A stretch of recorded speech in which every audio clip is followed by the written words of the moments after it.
Hello and welcome to the Sardana ice academy. हम लोग NDA के सेगमेंट में हिस्ट्री डिस्कस कर चुके हैं, इंडियन हिस्ट्री, फिर इंडियन ज्योग्राफी भी डिस्कस कर चुके हैं और अब हम लोग मूव ऑन करते हैं अपने नेक्स्ट पार्ट में जीएस के, जो कि इंडियन पॉलिटी है। तो इंडियन पॉलिटी को स्टार्ट करने से पहले एक मोटिवेशनल कपलेट मैं आपके साथ शेयर करना चाहता हूँ। काम करो कुछ इस तरह की एक पहचान हो जाए, काम करो कुछ इस तरह की पहचान बन जाए, हर कदम ऐसा चलो कि निशान बन जाए। यूँ तो ज़िंदगी हर कोई जी लेता है, ज़िंदगी जियो कुछ इस तरह की मिसाल बन जाए। तो एक मिसाल होनी चाहिए हम सभी लोगों की ज़िंदगी, और उसको एक सही ट्रैक पर लाने का काम भी हम ही लोगों का होता है। और अगर मेहनत करते रहे एक सही दिशा में तो हमेशा मंजिल ज़रूर मिलती है। तो इन्हीं लाइनों के साथ हम लोग आगे बढ़ते हैं। आज इंडियन पॉलिटी में डिस्कस करते हैं फॉर्मेशन ऑफ इंडियन कॉन्स्टिट्यूशन। तो हमारा संविधान किस तरीके से बना। देखिए, इंडियन पॉलिटी जो होता है, भारतीय राज व्यवस्था इसे हिंदी में कहते हैं। तो इंडियन पॉलिटी में मेनली हम लोग डिस्कस करते हैं कॉन्स्टिट्यूशन ऑफ इंडिया। तो कॉन्स्टिट्यूशन के हर एस्पेक्ट को, every aspect of Indian constitution is discussed and described in Indian polity. तो चाहे मेकिंग ऑफ इंडियन कॉन्स्टिट्यूशन हो, चाहे अमेंडमेंट्स ऑफ इंडियन कॉन्स्टिट्यूशन हो, या इंडियन कॉन्स्टिट्यूशन के पार्ट्स हों, शेड्यूल्स हों, आर्टिकल्स हों, ये सब हम लोग डिस्कस करते हैं कॉन्स्टिट्यूशन में। तो चलिए आज स्टार्ट करते हैं फॉर्मेशन ऑफ इंडियन कॉन्स्टिट्यूशन, या इसे मेकिंग ऑफ इंडियन कॉन्स्टिट्यूशन भी कहा जा सकता है। तो देखिए, मेकिंग ऑफ इंडियन कॉन्स्टिट्यूशन में कॉन्स्टिट्यूएंट असेंबली का पार्ट आता है जिसने इंडियन कॉन्स्टिट्यूशन को बनाया। फॉर्मेशन ऑफ इंडियन कॉन्स्टिट्यूशन में कॉन्स्टिट्यूएंट असेंबली से पहले का पार्ट आता है।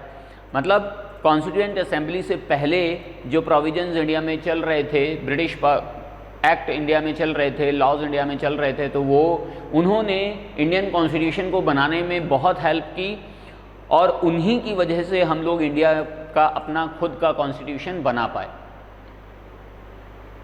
एंशिएंट इंडियन हिस्ट्री में और मेडिवल इंडियन हिस्ट्री में कोई भी रिटन डॉक्यूमेंट नहीं था कॉन्स्टिट्यूशन का। मनुस्मृति हुआ करती थी बहुत पहले, लेकिन फिर मनुस्मृति भी ऑब्सोलीट होती गई धीरे धीरे। और फिर जब अंग्रेज़ आए तो अंग्रेज़ों ने कॉन्स्टिट्यूशन को, लॉज को लिखना स्टार्ट किया, रिटन डॉक्यूमेंट डेवलप करना स्टार्ट किया, और फिर उन्हीं की वजह से जो प्रोविजंस उन्होंने उसमें इंट्रोड्यूस किए वो हम लोगों ने आगे फर्दर एक्सीड किए अपने कॉन्स्टिट्यूशन में। तो चलिए स्टार्ट करते हैं फॉर्मेशन ऑफ इंडियन कॉन्स्टिट्यूशन। तो ये है हमारे कॉन्स्टिट्यूशन का इंडेक्स, हमारे कॉन्स्टिट्यूशन का जिस्ट, हमारे कॉन्स्टिट्यूशन का प्रीएम्बल। तो preamble we the people of India से स्टार्ट होता है और इसके बाहर की जो बॉर्डर बनाया गया है ये हैंड रिटन था, अब ये टेक्स्ट है। तो ये कॉन्स्टिट्यूशन ऑफ इंडिया कहलाता है। हमारे देश का एक ही संविधान है, हर स्टेट का अपना संविधान नहीं है। हम सब लोग पूरे इंडिया में इसी से गवर्न होते हैं। तो ये हम लोग जब डिस्कस करेंगे, जब कॉन्स्टिट्यूएंट असेंबली डिस्कस करेंगे। अभी फ़िलहाल हम लोग कॉन्स्टिट्यूएंट असेंबली से पहले के जो लेजिस्लेशंस हैं इनके बारे में डिस्कशन कर लेते हैं। तो देखिए, before 1947 India was divided into two main entities. India में ब्रिटिश प्रोविंसेस हुआ करते थे, 11 ब्रिटिश प्रोविंसेस थे और बाकी प्रिंसली स्टेट्स थे। जब ये अंग्रेज़ यहाँ से गए उस समय सरदार पटेल ने इन सभी प्रिंसली स्टेट्स के पास जा करके उनसे बातचीत की, उनसे कहा कि आप इंडिया को ज्वाइन करो। 565 प्रिंसली स्टेट्स के पास गए थे सरदार पटेल। 565, आप इमेजिन कर सकते हैं कितना ज़्यादा वर्कलोड रहा होगा। एक दिन में 3-3, 4-4 प्रिंसली स्टेट्स को निपटाना पड़ता होगा, मनाना पड़ता होगा। तो 565 प्रिंसली स्टेट्स तब थे जब इंडिया इंडिपेंडेंट हुआ था। तो ये दो टाइप के एंटिटीज़ इंडिया में हुआ करते थे, ब्रिटिश प्रोविंसेस और प्रिंसली स्टेट्स। तो इन 2 एंटिटीज़ को मिला करके ही इंडियन यूनियन बनाया गया और इस इंडियन यूनियन को कंट्रोल और रेगुलेट करने के लिए ब्रिटिश गवर्नमेंट ने कुछ रूल्स बनाए, रेगुलेशंस बनाए। जैसे सबसे पहला लॉ जो इंडिया में ईस्ट इंडिया कंपनी को रेगुलेट करने के लिए बनाया गया उसे कहा जाता है regulating act, regulating act of 1773। तो चलिए यही लॉज हम लोग डिस्कस करते हैं जो लॉज ब्रिटिश गवर्नमेंट ने इंडिया में बनाए। तो इंडियन सिस्टम ऑफ एडमिनिस्ट्रेशन में हमारे यहाँ पार्लियामेंट्री फॉर्म ऑफ गवर्नमेंट है। पार्लियामेंट के 2 हाउसेस होते हैं, लोकसभा और राज्यसभा। लोकसभा लोअर हाउस कहलाता है, राज्यसभा अपर हाउस कहलाता है। गवर्नमेंट हमेशा लोअर हाउस में रहती है, मतलब लोकसभा में बैठती है, लोकसभा को रिप्रेजेंट करती है। और राज्यसभा जो है ये अपर हाउस होता है, कभी डिसॉल्व नहीं किया जा सकता, हमेशा कंटिन्यूअस सेशन चलते रहते हैं राज्यसभा में। हमारे यहाँ फेडरल फॉर्म ऑफ गवर्नमेंट भी है। अब ये कंप्लीट फेडरल नहीं है क्योंकि कंप्लीट फेडरल स्ट्रक्चर में state is considered as more powerful, जबकि हमारे यहाँ सेंटर को ज़्यादा पावरफुल बनाया गया है। सेंटर के ही पास जितने भी रेसिडुअरी पावर्स हैं वो सब दे दी गई हैं। तो इसे क्वासी फेडरल कंट्री कहा जाता है। India is a quasi federal country. हम लोग कंप्लीट फेडरल नहीं हैं, सेमी फेडरल हैं, और सेमी फेडरल को कॉन्स्टिट्यूशनल टर्म में क्वासी फेडरल कहा जाता है। USA is considered as complete federal country. USA में कंप्लीट फेडरेशन है। फेडरेशन में हर स्टेट, जब स्टेट ज्वाइन करते हैं और एक ग्रुप बनाते हैं तब इस ग्रुप को फेडरेशन कहा जाता है। जैसे 1776 में जब अमेरिका बना तो 50 राज्यों ने मिलकर के अमेरिका को ज्वाइन किया और वही 50 राज्य आज भी हैं। उन राज्यों का अमेरिका में अपना कॉन्स्टिट्यूशन है, अपना फ्लैग है, तो ये हर स्टेट में होता है, तो इसे कंप्लीट फेडरेशन कहते हैं। इंडिया में ऐसा नहीं है। इंडिया में केवल एक ही कॉन्स्टिट्यूशन है और एक ही फ्लैग है, तो इसे हम क्वासी फेडरल स्ट्रक्चर कहते हैं। तो इंडिया एक क्वासी फेडरल कंट्री है।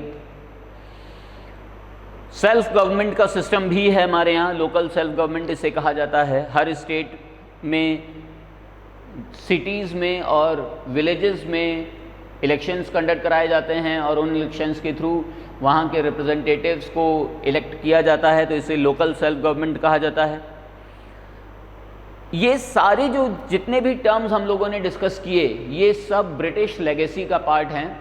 ब्रिटिश लेगेसीज उन्हें कहा जाता है जो ब्रिटिशर्स ने इंडिया में इंट्रोड्यूस किया और वो आज तक एज इट इज़ वैसे ही चले आ रहे हैं, तो इन्हें ब्रिटिश लेगेसीज कहा जाता है।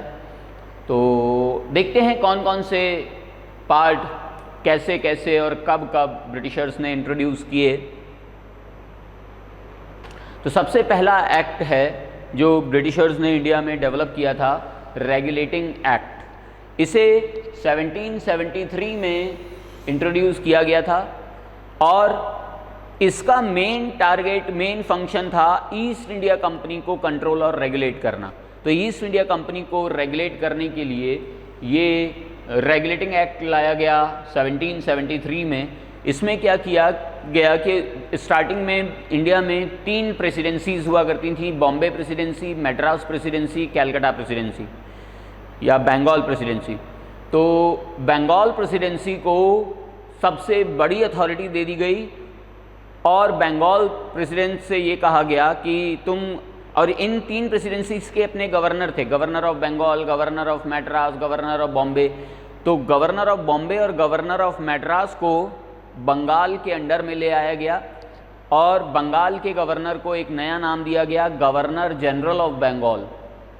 गवर्नर जनरल ऑफ बंगाल बना दिया गया और सबसे पहले गवर्नर जनरल ऑफ बंगाल बनाए गए Lord Warren Hastings. Lord Warren Hastings, तो ये गवर्नर जनरल ऑफ बंगाल थे। अगर क्वेश्चन पूछा जाए who was the first governor of Bengal, तो गवर्नर ऑफ बंगाल पूछा जाएगा तो सबसे पहला गवर्नर बनाया गया था बंगाल का लॉर्ड क्लाइव को, लॉर्ड क्लाइव को। और lord Clive was a very cunning and shrewd person. He introduced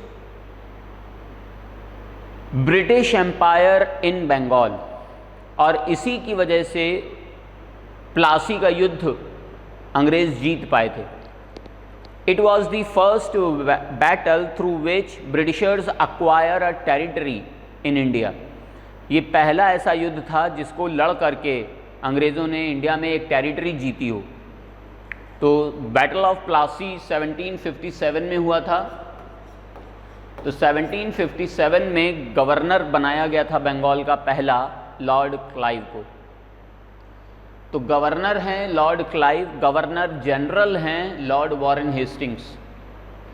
Warren Hastings became the first governor general of Bengal. Executive Council of the Governor General was established. There was no separate legislative council. तो अब जो governor general था, बॉम्बे का भी governor general को represent करता था। मद्रास का भी गवर्नर जनरल ऑफ बंगाल को ही रिपोर्ट करता था। और उसको हेल्प करने के लिए, गवर्नर जनरल ऑफ बंगाल की हेल्प के लिए एक एग्जीक्यूटिव काउंसिल हुआ करती थी। इस एग्जीक्यूटिव काउंसिल में 4 मेंबर्स हुआ करते थे।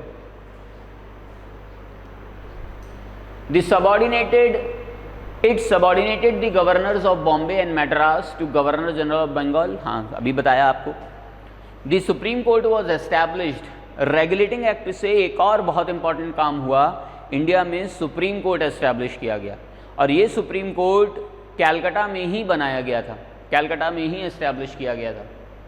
1774 में सुप्रीम कोर्ट एपेक्स कोर्ट के नाम से कैलकाटा में एस्टैब्लिश किया गया, फोर्ट विलियम में। It prohibited servants of company from engaging in any private trade और accepting bribes from the natives. तो इसमें सुप्रीम कोर्ट में मेनली ईस्ट इंडिया कंपनी में जो काम करने वाले लोग थे वो कहीं अपनी कंपनी ना इस्टेब्लिश कर लें, इस पर रेस्ट्रिक्शन लगाया गया। और इंडियंस से, नेटिव्स से ब्राइब ना लें, इस पर वॉच रखा गया। तो ये इस काम को करने के लिए सुप्रीम कोर्ट एस्टेब्लिश किया गया था।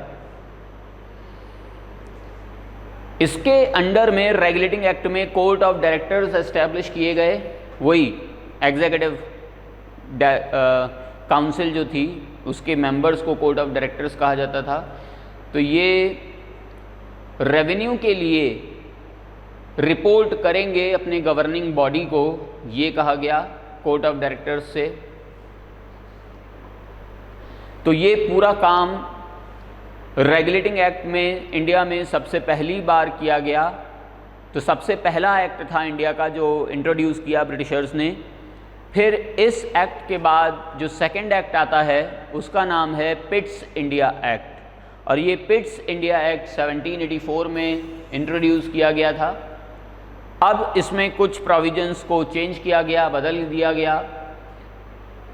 Distinguished between commercial and political functions of the company. तो अब पहली बार पॉलिटिकल और कॉमर्शियल फंक्शंस को अलग अलग किया जाने लगा। मतलब अभी ये मर्चेंट्स थे ईस्ट इंडिया कंपनी, तो मर्चेंट्स का काम कॉमर्शियल काम होता है। अब उनसे ये भी कहा जाने लगा कि तुम धीरे धीरे कंट्रोल करना स्टार्ट करो, पब्लिक को एडमिनिस्टर करना स्टार्ट करो। तो एडमिनिस्टर करने का काम पॉलिटिकल होता है। तो अब पॉलिटिकल और कॉमर्शियल अलग अलग काम कर दिए जाना स्टार्ट करना शुरू हो गया। डिस्टिंग्विश स्टार्ट कर दिया गया, डिस्टिंक्शन डेवलप कर दिया गया कॉमर्शियल वर्क में और पॉलिटिकल वर्क में। Court of directors for commercial functions and board of control for political functions. तो कोर्ट ऑफ डायरेक्टर्स को कॉमर्शियल वर्क दिया गया और बोर्ड ऑफ कंट्रोल को पॉलिटिकल वर्क दिया गया। Reduced the strength of governor general's councils to 3 members. तो जो गवर्नर जनरल की एग्जीक्यूटिव काउंसिल में 4 मेंबर्स थे, उनमें से एक मेंबर को हटा दिया गया। तो इस तरीके से एग्जीक्यूटिव काउंसिल में अब 3 मेंबर्स रह गए। Placed the Indian affairs under the direct control of British government. तो जो इंडिया की टेरिटरी थी उसको डायरेक्टली ब्रिटिश गवर्नमेंट के अंडर में ला दिया गया पिट्स इंडिया एक्ट के थ्रू। मतलब कंट्रोल और रोल प्ले करेगी ईस्ट इंडिया कंपनी, लेकिन ईस्ट इंडिया कंपनी पर भी एक सुपरविजन होगा ब्रिटिश गवर्नमेंट का। ब्रिटिश पार्लियामेंट में इंडिया के मैटर्स सुने जाएंगे और उनको पार्लियामेंटेरियंस जो डिसाइड करेंगे वो डिसीजन ईस्ट इंडिया कंपनी को कन्वे कर दिया जाएगा। The companies territories in India were called the British possession in India. तो अब इस पिट्स इंडिया एक्ट से ब्रिटिश कंपनीज जो इंडिया में वर्क कर रही थी, जो ब्रिटिश ईस्ट इंडिया कंपनी की टेरिटरीज थी, उन टेरिटरीज को नाम दिया गया ब्रिटिश पोजेशन इन इंडिया। तो ब्रिटिश पोजेशन में आ गए इंडिया की वो टेरिटरीज जहाँ पर ईस्ट इंडिया कंपनी काम कर रही थी, रूल कर रही थी। Governors councils were established in Madras and Bombay. तो जो गवर्नर जनरल की एग्जीक्यूटिव काउंसिल थी, सेम वैसे ही जो गवर्नर ऑफ बंगाल और गवर्नर ऑफ मैड्रास और गवर्नर ऑफ बॉम्बे थे, इन गवर्नर्स को भी काउंसिल प्रोवाइड कर दी गई और governors councils were established eight Madras and Bombay. तो ये काम हुआ था पिट्स इंडिया एक्ट में। अब पिट्स इंडिया एक्ट के बाद नेक्स्ट इम्पॉर्टेंट एक्ट आता है जिसे चार्टर एक्ट कहा जाता है। तो सबसे पहला चार्टर एक्ट 1793 में आया था। 1793 के इंडियन चार्टर एक्ट से इंडिया में इंडियंस को वोटिंग राइट्स दे दिए गए थे। मतलब अगर कोई मैटर आता है जिस पर वोटिंग कराई जाएगी तो वोटिंग में इंडियंस भी, जो इंडियन मेंबर्स हैं लेजिस्लेटिव असेंबली में, वो भी वोट कर सकते हैं। तो ये राइट दिया गया इंडियंस को वोटिंग का सबसे पहली बार चार्टर एक्ट ऑफ 1793 में। चार्टर एक्ट ऑफ 1793 में देखिए, चार्टर एक्ट के साथ एक स्पेशलिटी ये भी है कि चार्टर एक्ट हमेशा 20 साल पर लाए जाते थे, 20 ईयर्स पर लाए जाते थे। तो सबसे पहला चार्टर एक्ट आया था 1793 में, उसके 20 साल के बाद अगला चार्टर एक्ट आया 1813 में, फिर उसके बाद अगला चार्टर एक्ट आया 1833 में, फिर एक और चार्टर एक्ट आया 1853 में, और फिर चार्टर एक्ट ख़त्म हो गए क्योंकि रिवोल्ट ऑफ 1857 स्टार्ट हो गया। और रिवोल्ट ऑफ 1857 स्टार्ट हो जाने के बाद ईस्ट इंडिया कंपनी को बुला लिया गया ब्रिटेन, और इंडिया में पूरी तरीके से ब्रिटिश क्वीन को गद्दी दे दी गई। Crown, British crown has been imposed in India. तो ये चार्टर एक्ट्स हैं, हर 20 साल पर आते थे। तो 1813 के चार्टर एक्ट में क्या प्रोविजंस हुए थे, चलिए डिस्कस करते हैं। The company's monopoly over Indian trade terminated, trade with India open to all British subjects. तो देखिए, अब ईस्ट इंडिया कंपनी को फोर्स किया जाने लगा कि अब ईस्ट इंडिया कंपनी इंडिया में मैनेजमेंट का काम करे, एडमिनिस्ट्रेशन का काम करे, गवर्नेंस फॉर्म करने का काम करे, वो ये ट्रेडिंग रेडिंग का काम बंद कर दे और गवर्नमेंट का काम स्टार्ट करे। तो इसके लिए चार्टर एक्ट ऑफ 1813 के थ्रू ईस्ट इंडिया कंपनी से ट्रेडिंग राइट्स छीन लिए गए। केवल 2 ट्रेडिंग राइट्स रहने दिए, और वो ट्रेडिंग राइट्स थे to sell tea in India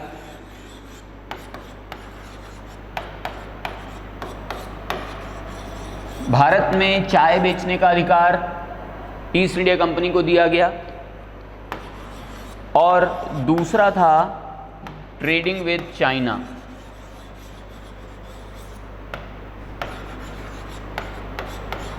China के साथ जो ट्रेडिंग हो रही थी वो trading as it is continue रखने के लिए कहा गया ईस्ट इंडिया कंपनी से ब्रिटिश गवर्नमेंट के द्वारा। तो ये 2 राइट्स, ट्रेडिंग राइट्स छोड़ के बाकी और जो trading rights East India company के पास थे वो सारे के सारे ईस्ट इंडिया कंपनी के ट्रेडिंग राइट्स इस एक्ट से, चार्टर एक्ट ऑफ 1813 से ले लिए गए थे। और इस तरीके से कंपनी की, ईस्ट इंडिया कंपनी की जो मोनोपोली थी, ट्रेडिंग मोनोपोली, इस ट्रेडिंग मोनोपोली को ख़त्म कर दिया गया, टर्मिनेट कर दिया गया। तो चाय और चाइना के साथ जो ट्रेडिंग हो रही थी, चीन के साथ जो ट्रेडिंग हो रही थी, बस वही 2 राइट्स बचे थे ईस्ट इंडिया कंपनी के पास, बाकी सारे राइट्स ख़त्म कर दिए गए थे 1813 के चार्टर एक्ट से। अब फिर उसके 20 साल के बाद, 20 ईयर्स के बाद एक नेक्स्ट चार्टर एक्ट आता है जिसे चार्टर एक्ट ऑफ 1833 कहा जाता है।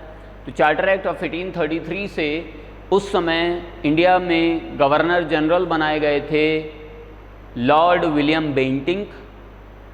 तो पहली बार इंडिया में, मतलब पहली बार जहां हम लोग रह रहे थे उस कंट्री को नाम दिया गया इंडिया। रिटन में गवर्नमेंट ऑफ इंडिया वर्ल्ड पहली बार चार्टर एक्ट ऑफ 1833 से सामने आया, और गवर्नमेंट ऑफ इंडिया को लीड और कंट्रोल करने वाले person governor general of Bengal कैसे हो सकते हैं। तो गवर्नर जनरल ऑफ बंगाल को नया नाम दिया गया गवर्नर जनरल ऑफ इंडिया।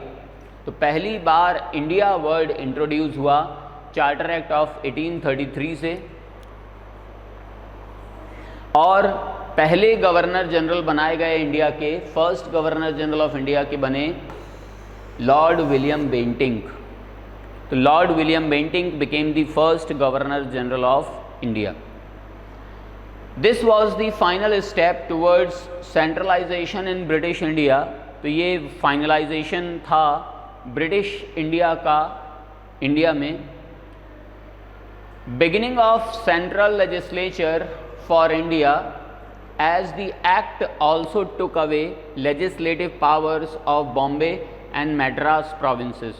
तो अब सेंट्रल लेजिस्लेचर की ये शुरुआत थी और एक एक्ट लेजिस्लेटिव पावर्स बॉम्बे और मैड्रास के लिए भी इसमें इंट्रोड्यूस किया गया। तो लेजिस्लेटिव पावर्स क्या होती हैं कि बॉम्बे और मैड्रास में भी हाई कोर्ट एस्टैब्लिश करने की बात चलने लगी। The act ended the activities of East India Company and as commercial body and it became a purely administrative body। तो 20 साल पहले सारे trading rights East India company से छीन लिए गए थे except trading with China and trade of tree. तो टी का ट्रेड करने का राइट दिया गया था और जो चाइना के साथ ट्रेडिंग हो रही थी वो राइट दिया गया था। इसके अलावा सारे trading rights East India company से छीन लिए गए थे 20 साल पहले के चार्टर एक्ट 1813 से। तो अब 1833 में ये 2 राइट्स भी ईस्ट इंडिया कंपनी से छीन लिए गए और इस तरीके से पूरा का पूरा ईस्ट इंडिया कंपनी को कॉमर्शियल बॉडी से एडमिनिस्ट्रेटिव बॉडी बना दिया गया चार्टर एक्ट ऑफ 1833 से। तो अब East India company commercial body नहीं रह गई, अब वो एडमिनिस्ट्रेटिंग बॉडी हो गई थी। फिर इसके 20 साल के बाद अगला चार्टर एक्ट आता है 1853 में। इसे चार्टर एक्ट ऑफ 1853 कहा जाता है। इस चार्टर एक्ट ऑफ 1853 से the legislative and executive functions of the governor general's councils were separated. तो अब गवर्नर जनरल ऑफ इंडिया की जो काउंसिल थी, इस गवर्नर जनरल ऑफ इंडिया की काउंसिल में एक नया काम किया गया। लेजिस्लेटिव और एग्जीक्यूटिव फंक्शंस अलग अलग कर दिए गए। मतलब जो जुडिशियल पार्ट था गवर्नर जनरल की एग्जीक्यूटिव काउंसिल का वो अलग हो गया और जो एग्जीक्यूटिव पार्ट था वो अलग हो गया। 6 members in Central Legislative Council, 4 out of 6 members were appointed by the provisional governments of Madras, Bombay, Bengal and Agra। तो अब जो गवर्नर जनरल की एग्जीक्यूटिव काउंसिल थी उससे लेजिस्लेटिव फंक्शन अलग करके एक बॉडी बनाई गई जिसका नाम दिया गया सेंट्रल लेजिस्लेटिव काउंसिल, जिसे हम लोग आजकल पार्लियामेंट कहते हैं। वो ब्रिटिश टाइम में सेंट्रल लेजिस्लेटिव असेंबली कहलाती थी और जब सेंट्रल लेजिस्लेटिव असेंबली बनाई गई उस टाइम उसका नाम था सेंट्रल लेजिस्लेटिव काउंसिल। तो सेंट्रल लेजिस्लेटिव काउंसिल में 6 मेंबर्स हुआ करते थे और इन 6 मेंबर्स में से 4 मेंबर्स इलेक्ट होकर के आते थे। वो इलेक्शन अपॉइंटमेंट के थ्रू होता था, मतलब 4 टेरिटरीज़ को रिप्रेजेंट करेंगे तो इस तरीके से उसी टेरिटरी के रहे होंगे तो उस टेरिटरी से आते थे, लेकिन उन्हें अपॉइंट किया जाता था, इलेक्शन नहीं होता था। इलेक्शन जो हम लोगों ने 1793 में बात की थी कि इंडियंस को इलेक्शन में वोट करने का राइट मिला था, तो उस समय वोटिंग का राइट था इंडिया के पास। इंडियंस वोट इलेक्शन में फाइट नहीं कर सकते थे, इलेक्शन नहीं लड़ सकते थे, वोट कर सकते थे। इसे इनडायरेक्ट इलेक्शन का प्रोविज़न कहा जाता है। इनडायरेक्ट इलेक्शन का प्रोविज़न मिला चार्टर एक्ट ऑफ 1793 से। तो 6 में से जो 4 लोग प्रोविंसेस से आते थे वो 4 प्रोविंस थे। वो 4 प्रोविंस थे मद्रास, बंगाल, बॉम्बे और आगरा। तो ये 4 लोग यहाँ से आते थे सेंट्रल लेजिस्लेटिव काउंसिल में। बाकी के जो 2 लोग थे वो अंग्रेज थे। It introduced a system of open competition as the basis for the recruitment of civil servants of the company. Indian civil service opened for all. तो इस एक्ट के थ्रू इंडियन सिविल सर्विस सभी के लिए ओपन कर दी गई, Britishers के लिए भी और इंडियंस के लिए भी।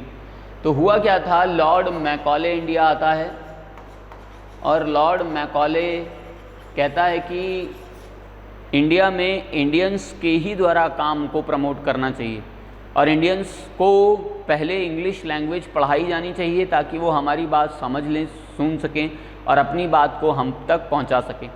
तो इंग्लिश को कंपलसरी बनाया गया। लॉर्ड मैकॉले ने ये रिकमेंडेशन की और लॉर्ड मैकॉले की रिकमेंडेशन को चार्टर एक्ट ऑफ 1853 में इंक्लूड कर दिया गया और इस तरीके से इंडियंस को अब जो सबसे बड़ी सिविल सर्विसेज थी जिन्हें इंडियन सिविल सर्विस कहा जाता था, वो उनमें इंडियंस को अपॉइंट करने का राइट दे दिया गया। इससे पहले केवल ब्रिटिशर्स ही इंडियन सिविल सर्विस में एग्ज़ाम दे सकते थे, कंपटीशन होता था, क्वालिफाई कर सकते थे, इंडिया आ सकते थे। अब इंडियंस और ब्रिटिशर्स दोनों को ये राइट हो गया, लेकिन ये जो एग्ज़ाम कंडक्ट कराया जाता था ये इस समय भी ब्रिटेन में ही कंडक्ट कराया जाता था। लंदन जाना पड़ता था एग्ज़ाम देने, ICS का, इंडियन सिविल सर्विस का।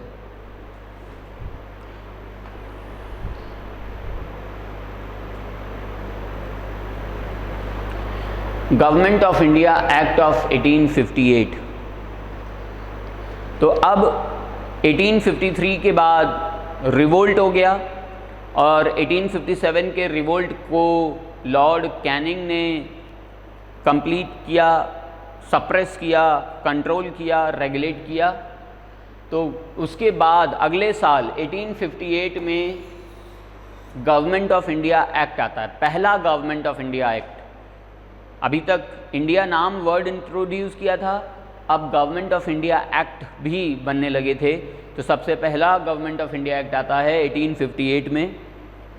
The rule of company was replaced by the rule of crown in India. अब क्राउन को इम्पोज कर दिया गया इंडिया में और कंपनी का रूल पूरी तरीके से ख़त्म कर दिया गया। ईस्ट इंडिया कंपनी को वापस ब्रिटेन बुला लिया गया।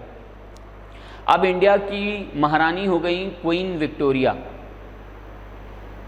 The powers of the British crown were to be exercised by the secretary of state for India. तो 2 एंटिटीज़ बना दिए गए, इंडिया में गवर्नर जनरल ऑफ इंडिया और ब्रिटेन में secretary of state for India. तो ये दोनों एक दूसरे के इक्विवेलेंट थे, कॉमन थे। इंडिया में गवर्नर जनरल ऑफ इंडिया अपने बातों को कन्वे करता था, रिपोर्ट करता था सेक्रेटरी ऑफ स्टेट को ब्रिटेन में। अब फिर ये secretary of state in matters को क्वीन को एड्रेस करता था, queen of Britain. He was assisted by the council of India having 15 members. तो सेक्रेटरी ऑफ स्टेट जो था उसके अंडर में काउंसिल ऑफ स्टेट हुआ करती थी, काउंसिल ऑफ इंडिया, और ये काउंसिल ऑफ इंडिया में 15 मेंबर्स हुआ करते थे, 15 मेंबर्स। जो सेक्रेटरी ऑफ स्टेट को रिपोर्ट करते थे। He was vested with complete authority and control over the Indian administration through the viceroy as his agent. तो अब गवर्नर जनरल को एक नया नाम दिया गया, उसे वायसरॉय ऑफ इंडिया डिक्लेयर किया गया। पहले वायसरॉय ऑफ इंडिया थे लॉर्ड कैनिंग। तो लॉर्ड कैनिंग 1858 में इंडिया के गवर्नर जनरल थे, तो उन्हें ही वायसरॉय ऑफ इंडिया कह दिया गया और इस तरीके से इंडिया के पहले गवर्नर जनरल हो गए लॉर्ड कैनिंग।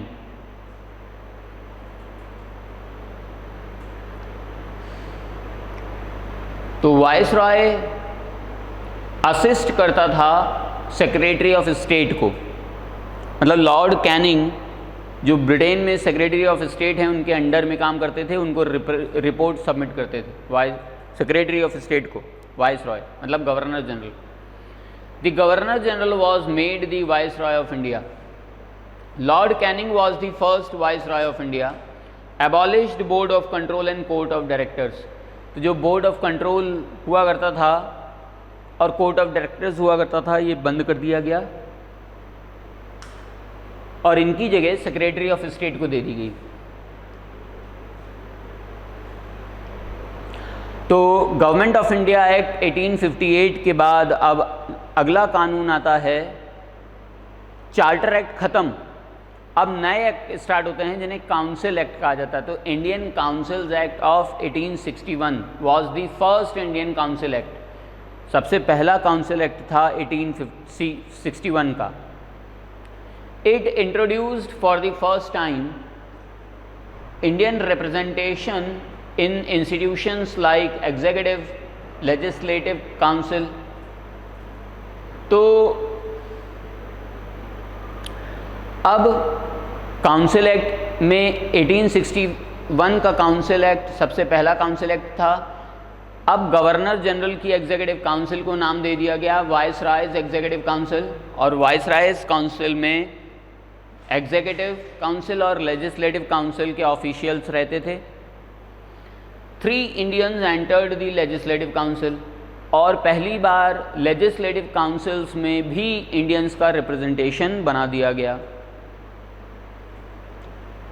ये जो लेजिस्लेटिव काउंसिल बनाई गई थी ये सेंटर और स्टेट प्रोविंसेस को मिला करके बनाई गई थी।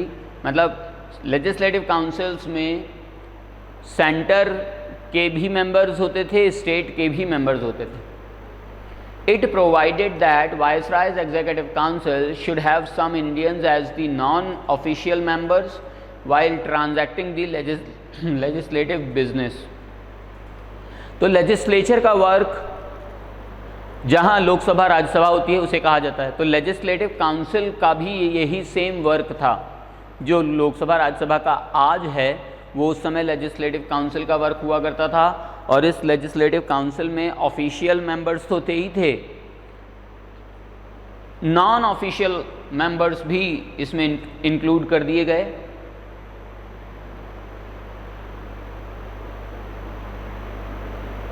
It accorded statutory recognition to the portfolio system। तो पोर्टफोलियो सिस्टम को स्टैच्यूटरी रिकॉग्निशन दे दिया गया इंडियन काउंसिल्स एक्ट ऑफ 1861 के द्वारा। Initiated the process of decentralisation by restoring the legislative powers to the Bombay and Madras provinces. तो डिसेंट्रलाइजेशन इंट्रोड्यूस किया गया, और डिसेंट्रलाइजेशन कैसे इंट्रोड्यूस किया गया, जब प्रोविंसेस को गांव और शहरों में अथॉरिटीज़ के इलेक्शंस कंडक्ट कराने का परमिशन मिली, तब डिसेंट्रलाइजेशन इंट्रोड्यूस होता है इंडियन काउंसिल्स एक्ट 1861 के द्वारा। अब फिर इसके 30 साल के बाद एक और कानून आया जिसे इंडियन काउंसिल्स एक्ट ऑफ 1892 कहा जाता है। Indian councils act of 1892 introduced indirect elections nomination. तो अब इंडियंस को इनडायरेक्ट इलेक्शंस का प्रोविजन मिल गया, मतलब अब वो चुनाव में लड़ सकते थे। Enlarge the size of the legislative council, legislative council का जो मेंबरशिप थी, जो साइज था, वो बढ़ा दिया गया।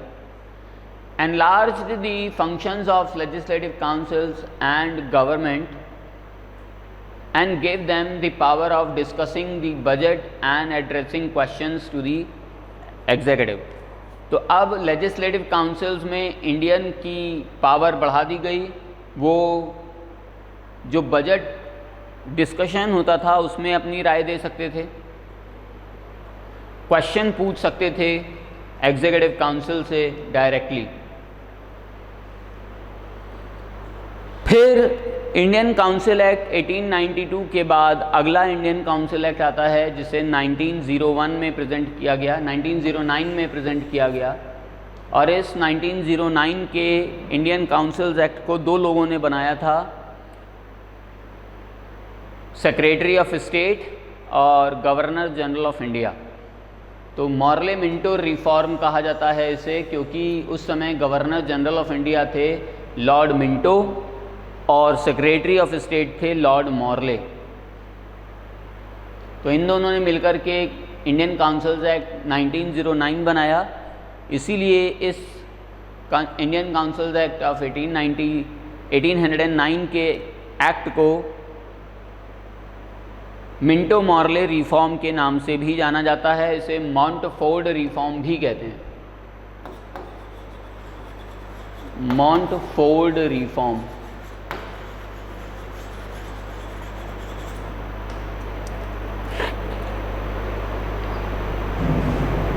It changed the name of Central Legislative Council to the Imperial Legislative Council।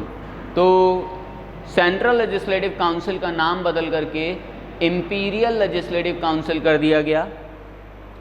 The member of the central legislative council was increased to 60 from 16। तो सेंट्रल लेजिस्लेटिव काउंसिल के मेंबर्स हुआ करते थे 16, तो इन 16 मेंबर्स की जगह अब 60 मेंबर्स कर दिए गए, 60 members. Introduced a system of communal representation for Muslims by accepting the concept of separate electorate। तो concept of separate electorate was introduced, through which divide and rule policy was propagated, and due to this divide and rule policy, Hindus and Muslims were divided।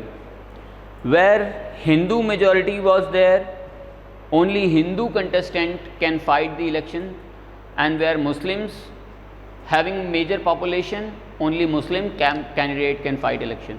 So this concept is called as separate electorate। So this provision of separate electorate was first introduced in the concept of Indian Councils Act 1909। Indians for the first time in viceroy executive councils. तो जो viceroy executive council हुआ करती थी, जिसे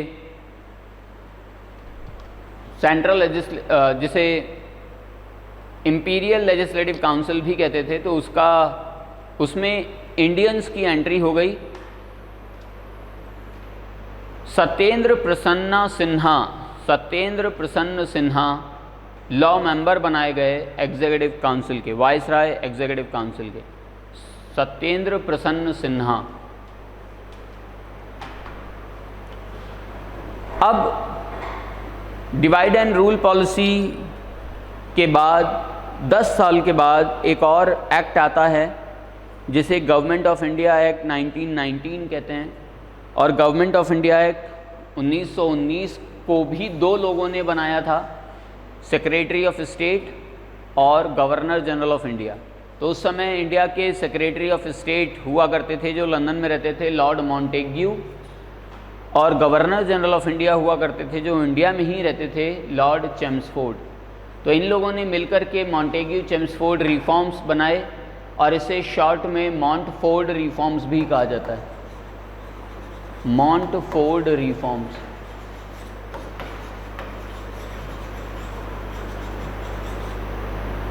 तो Montford reforms आए 1919 में, 1919 में।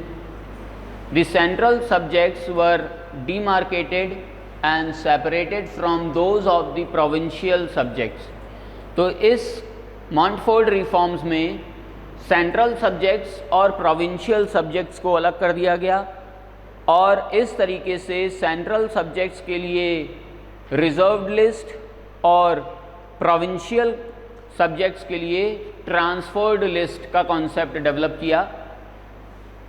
जो बहुत बड़े डिपार्टमेंट्स या सब्जेक्ट्स हुआ करते थे उन्हें सेंटर के पास ही रहने दिया, जैसे रेवेन्यू, इकोनॉमी, फाइनेंस, डिफेंस, ये सब सेंट्रल के पास ही रहने दिया, तो इसे रिजर्व सब्जेक्ट कहा जाता है। और जो छोटे मोटे सब्जेक्ट थे जैसे local self government, health, education, ये सब प्रोविंशियल गवर्नमेंट को दे दिए, तो इसे ट्रांसफर्ड लिस्ट कहा जाता है। और ये पूरा कॉन्सेप्ट कहलाता है डायआर्की। इसे ड्यूअल गवर्नमेंट भी कहते हैं। डायआर्की, डाई मतलब दो, आर्की मतलब गवर्नेंस, तो ड्यूअल गवर्नेंस को डायआर्की नाम दिया गया। और ये जो डायआर्की थी, ये डायआर्की प्रोविंसेस में इंट्रोड्यूस की गई थी, सेंटर में नहीं। प्रोविंसेस में ये हुआ करता था, हर राज्य में जो ब्रिटिश प्रोविंसेस थे, 11 ब्रिटिश प्रोविंसेस, तो वहाँ पर ये काम हुआ करता था। डायआर्की वहाँ हुआ करती थी, सेंटर में नहीं। Under the dyarchy system the provincial subjects were divided into 2 parts, transferred and reserved list. On reserved subjects, governor was not responsible to the legislative council. तो जब रिजर्व्ड सब्जेक्ट की बात आती है तो रिजर्व्ड सब्जेक्ट में गवर्नर लेजिस्लेटिव काउंसिल का part नहीं होता था। The act introduced for the first time brought precedent.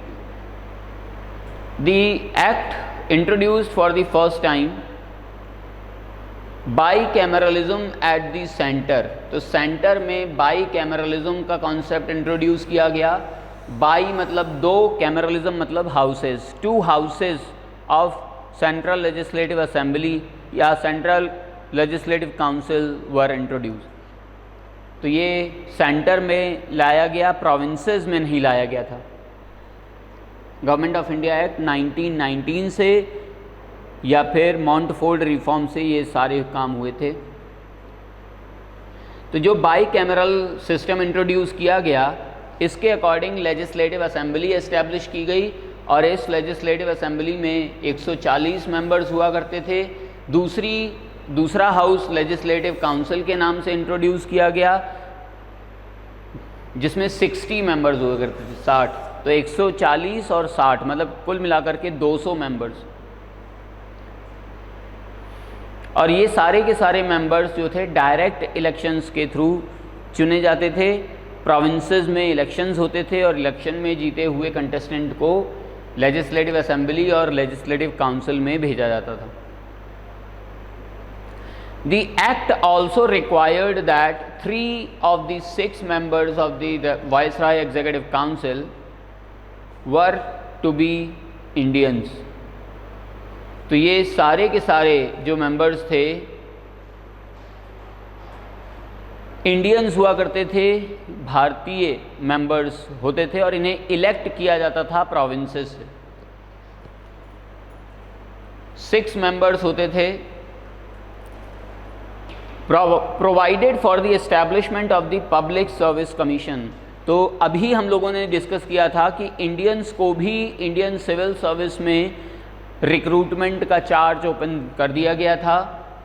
अब इसी इंडियन सिविल सर्विस को इंडिया में ऑर्गेनाइज किया जाने लगा और इंडिया में ऑर्गेनाइज करने के लिए अथॉरिटी होनी चाहिए। तो वो authority public service commission, central public service commission, CPSC के नाम से इंट्रोड्यूस हुआ।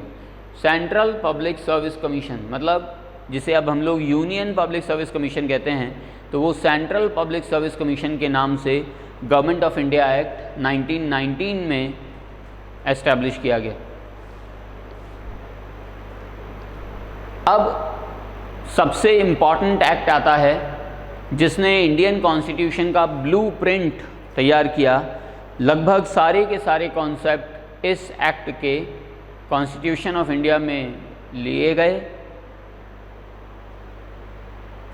Government of India act provided for the establishment of all India federation consisting of provinces and the princely states as units through the envisaged federation never came into being।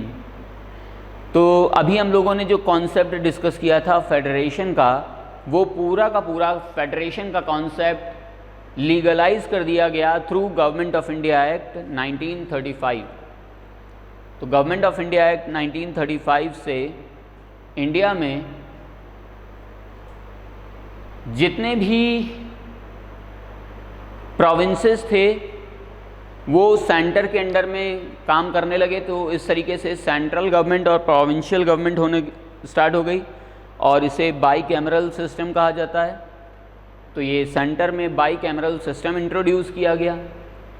3 list बनाई गई। ये 3 list थी union list, state list, concurrent list. तो इन 3 list को नाम दिया गया federal list, provincial list, concurrent list. तो यूनियन तो था नहीं उस समय, फेडरेशन था, तो फेडरल लिस्ट हो गया और प्रोविंशियल लिस्ट हो गया और कॉन्करेंट लिस्ट हो गया। The federal list for the center consisted 59 items, provincial list 54 items, concurrent list 36 item. तो कॉन्करेंट लिस्ट में वो सब्जेक्ट रखे गए जिन पर कानून बनाने का अधिकार फेडरल गवर्नमेंट का भी था और स्टेट गवर्नमेंट मतलब प्रोविंशियल गवर्नमेंट का भी था। The residuary powers were vested to the governor general of India. Vested interest या रेसिडुअरी पावर्स उन्हें कहा जाता है जो बच जाती हैं, मतलब जो किसी को भी नहीं दी गई। तो ऐसी पावर्स को रेसिडुअरी पावर्स कहा जाता है और ये सेंट्रल गवर्नमेंट को, गवर्नर जनरल को हैंडओवर कर दी गई। It provided for the adoption of dyarchy at the centre. It introduced bicameral system in 6 out of 11 states. तो 11 स्टेट्स में हमारे यहाँ इलेक्शन हुए और उन इलेक्शंस में 6 इलेक्शंस में कांग्रेस विजयी हुई और फिर अल्टीमेटली सरकार बनाने का प्रयास करती है, बना भी लेती है। तो ये जो 6 प्रोविंसेस थे ये थे आसाम, बंगाल, बॉम्बे, बिहार, मद्रास और यूनाइटेड प्रोविंसेस। यूनाइटेड प्रोविंसेस उस समय 1935 में कहा जाता था यूनाइटेड प्रोविंसेस, U&P। तो इसे यूपी कहते हैं और इसी यूपी का नाम एज इट इज़ रहे। तो आफ्टर इंडिपेंडेंस यूपी को उत्तर प्रदेश बोल दिया गया, कह दिया गया। इससे पहले इसे यूनाइटेड प्रोविंसेस कहा जाता था और फिर यूनाइटेड प्रोविंसेस से भी पहले इसे United provinces of Agra and Awadh कहा जाता था, Agra and Awadh. Provided for the establishment of federal court, abolished the Council of India। तो काउंसिल ऑफ इंडिया को ख़त्म कर दिया गया इस एक्ट से। लोग मतलब लेजिस्लेटिव असेंबली और लेजिस्लेटिव काउंसिल चुने जाने लगे। Indian independence act of 1947। तो ये लास्ट एक्ट है जो ब्रिटिशर्स ने बनाया था और फिर इस एक्ट के बाद इंडिया का पार्टीशन कर दिया गया इंडिया और पाकिस्तान से। और जो पार्टीशन करने के लिए जो लॉ बनाया गया वो लॉ था इंडियन इंडिपेंडेंस एक्ट 1947। और इस तरीके से पाकिस्तान को बनाने के लिए भी इंडियन इंडिपेंडेंस एक्ट ही रेस्पॉन्सिबल है। It declared India as an independent and sovereign state, established responsible government at both the centre and the provinces, designated the viceroy India and the provincial government as the constitutional. It assigned dual functions to the Constituent Assembly and declared this domination legislature as a sovereign body. तो देखिए India में एक responsible government central और provincial government के नाम से establish की गई। वाइसराय ऑफ इंडिया को प्रोविंशियल गवर्नर अपॉइंट करने का राइट मिल गया। It assigned dual functions constituent and legislative to the constituent assembly and declared this dominion legislature as sovereign body. तो ये सारा काम इंडियन इंडिपेंडेंस एक्ट 1947 में हुआ। अब जितने भी एक्ट हम लोगों ने डिस्कस किए, जब हमारा कॉन्स्टिट्यूशन एनफोर्स हुआ, जब हमारा कॉन्स्टिट्यूशन एनेक्ट हुआ, तब ये सारे प्रोविज़न बंद कर दिए गए, ख़त्म कर दिए गए और इनके आगे रिपील नाम लिख दिया गया। रिपील का मतलब ख़त्म हो गए, समाप्त हो गए। तो अब हम लोगों को क्या की फैक्ट्स डिस्कस करने चाहिए, तो ये हैं वो की facts. Laws made before the charter act of 1833 were called regulations and after 33 was called as act. तो चार्टर एक्ट जो था 1833 का, जिसमें पहली बार इंडिया वर्ड इंट्रोड्यूस किया गया था, इंडिया नाम का शब्द अस्तित्व में आया था, तो उस एक्ट के बाद, चार्टर एक्ट ऑफ 1833 के बाद जितने भी और एक्ट आए, वो सारे के सारे एक्ट के नाम से जाने जाते थे। जैसे charter act of 1833, charter act of 1861, Indian councils act of 1861, Indian councils act of 1892, Indian councils act of 1901, Indian councils act of 1909 और government of India act of 1935 और फिर इंडियन इंडिपेंडेंस एक्ट। तो सारे के सारे जितने भी लेजिस्लेशंस आए वो सब एक्ट थे, लेकिन चार्टर एक्ट ऑफ 1833 से पहले जितने एक्ट आए वो सब रेगुलेशंस थे। Lord Warren Hastings created the office of district collector in 1772। तो इंडिया में जो आज भी डीएम या डिस्ट्रिक्ट कलेक्टर होता है, जिसका अपॉइंटमेंट यूपीएससी के थ्रू किया जाता है, आईएएस एग्ज़ाम के थ्रू, वो डिस्ट्रिक्ट कलेक्टर का ऑफिस इंडिया में एस्टैब्लिश किया 1772 में लॉर्ड वॉरेन हेस्टिंग्स ने। But judicial powers were separated from district collector later by Cornwallis.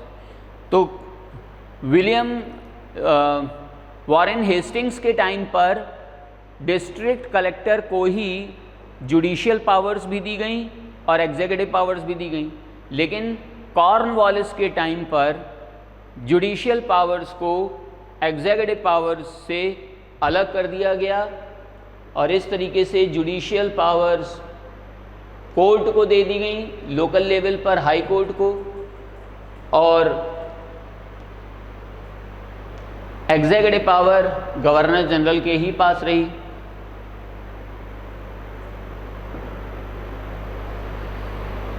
तो देखिए ये है ना, लेजिस्लेटिव फंक्शन और एग्जीक्यूटिव फंक्शन चेंज कर दिए गए थे, डिस्टिंग्विश कर दिए गए थे, डिस्टिंक्शन आ गया था, सेपरेशन आ गया था। तो ये चार्टर एक्ट ऑफ 1853 से आया था।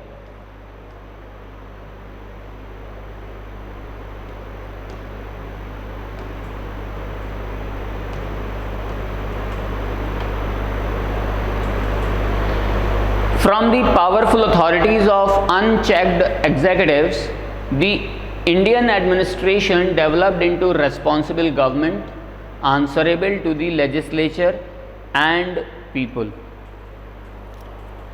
देखिए ये जो पावरफुल अथॉरिटीज़ थी, ये अभी भी अनचेक्ड थी, मतलब इनके ऊपर कोई भी कंट्रोल नहीं था, कोई भी सुपरविजन नहीं था। The Indian administration developed into responsible government answerable to the legislature and people. तो इस तरीके से जो इंडियन गवर्नमेंट डेवलप हुई वो पूरी तरीके से आंसरेबल थी पीपल्स के लिए और इंडियंस के लिए जब इंडिपेंडेंट हो गई थी तब। The development of the portfolio system and budget points to the separation of power, मतलब पोर्टफोलियो सिस्टम इंट्रोड्यूस किया गया। लॉर्ड कर्जन के टाइम पर 1905 में पोर्टफोलियो सिस्टम इंट्रोड्यूस हुआ और सेपरेशन ऑफ पावर को इंट्रोड्यूस किया गया। सेपरेशन ऑफ पावर और डिवीजन ऑफ पावर में डिफरेंस होता है। आफ्टर इंडिपेंडेंस जो प्रेजेंट कॉन्स्टिट्यूशन है उसमें हमारे यहाँ सेपरेशन ऑफ पावर नहीं है, उसमें डिवीजन ऑफ पावर किया गया है। तो ये जो कॉन्सेप्ट है सेपरेशन ऑफ पावर का, ये आज भी यूएसए के कॉन्स्टिट्यूशन में एप्लीकेबल है। Lord Mayo's resolution on financial decentralization visualized the development of local self government institutions in India in 1870।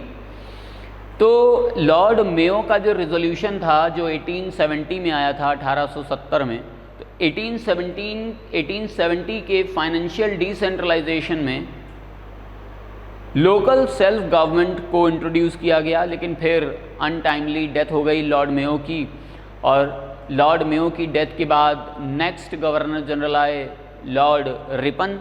तो लॉर्ड रिपन का जो रिजोल्यूशन आया ये मैग्ना कार्टा कहा जाता है लोकल सेल्फ गवर्नमेंट के लिए, और इसी को बेस मान करके फिर इंडिया में लोकल सेल्फ गवर्नमेंट को इंट्रोड्यूस किया गया। इसीलिए लोकल सेल्फ गवर्नमेंट को father of local self government माने जाते हैं Lord Ripon. Lord Ripon father of local self government. Local self government का मतलब है पंचायती राज इंस्टीट्यूशन और म्यूनिसिपैलिटी और म्यूनिसिपल कॉरपोरेशंस के जो इलेक्शंस होते हैं उन्हें लोकल सेल्फ गवर्नमेंट कहा जाता है। 1882 में लॉर्ड रिपन का रिजोल्यूशन आया था और उसे Magna carta of local self government कहा गया, और तभी से Lord Ripon father of local self government कहे जाने लगे।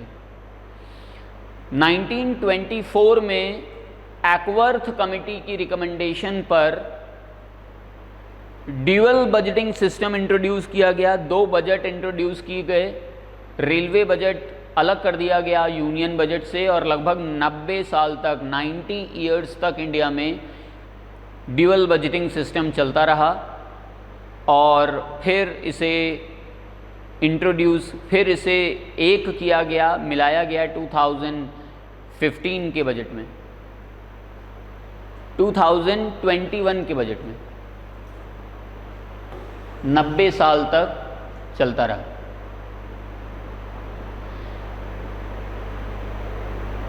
फ्रॉम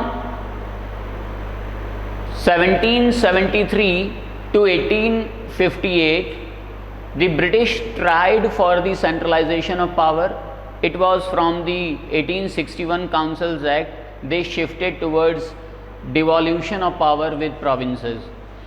तो 1773 से 1858 तक इंडिया में सेंट्रलाइजेशन पर वर्क किया गया, सेंट्रलाइज किया गया हर चीज़ को।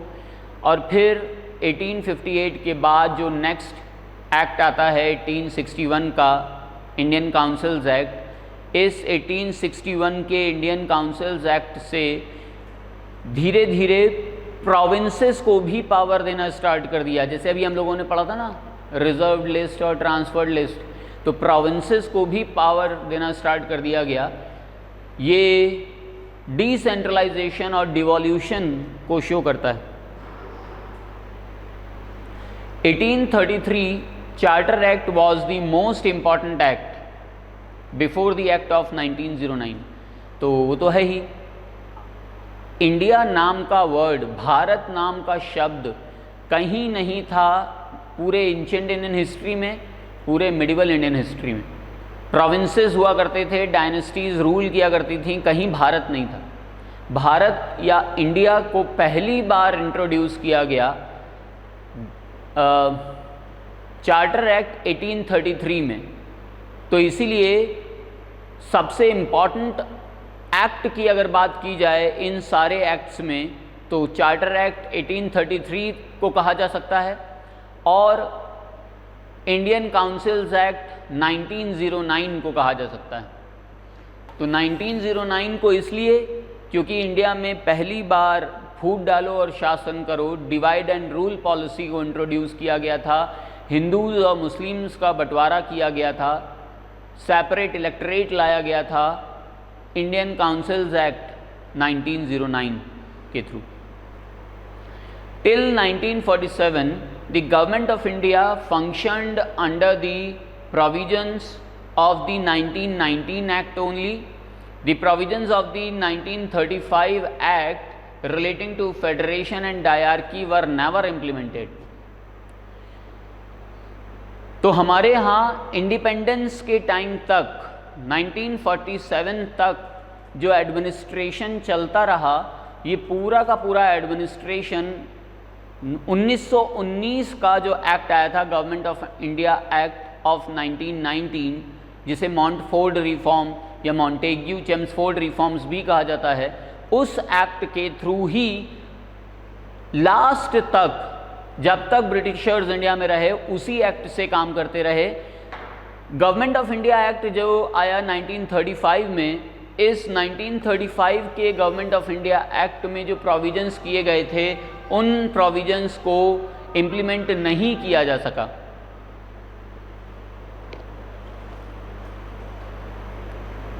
The Executive Council provided by the 1919 Act continued to advise the Viceroy till 1947। 1919 का जो एग्जीक्यूटिव काउंसिल का एडवाइस थी वो वायसराय के लिए भी 1947 तक चलती रही। The modern executive council of ministers owes its legacy to the executive council. तो जो आजकल की जो एग्जीक्यूटिव काउंसिल है, जिसे हम लोग काउंसिल ऑफ मिनिस्टर्स कहते हैं, ये काउंसिल ऑफ मिनिस्टर्स भी अपने सारे के सारे प्रोविजंस इसी एग्जीक्यूटिव काउंसिल से ही प्राप्त करती है। तो ये एक तरीके से लेगेसी है एग्जीक्यूटिव काउंसिल की, council of ministers. The legislative council and assembly developed into Rajya Sabha and Lok Sabha after independence.